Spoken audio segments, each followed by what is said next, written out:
Hey everyone, welcome back to another tutorial. In this DocHub guide for 2026, I'll show you how to share PDF documents in DocHub. Whether you're sending contracts, collecting signatures, collaborating with teammates, or sharing important files with clients, DocHub makes document sharing quick and simple. So let's get started. First, sign in to your DocHub account and open the PDF document you want to share. If the file isn't already in your account, upload it and make any necessary edits before sending it to others. Before sharing, review any available permissions or access settings.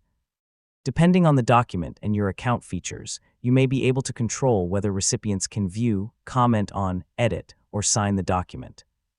After configuring the sharing settings, confirm and send the document. Recipients can then access the PDF according to the permissions you've assigned. As a final step, monitor the document if tracking features are available. This can help you see when recipients open, review, or complete actions related to the PDF. And that's how to share PDF documents in DocHub.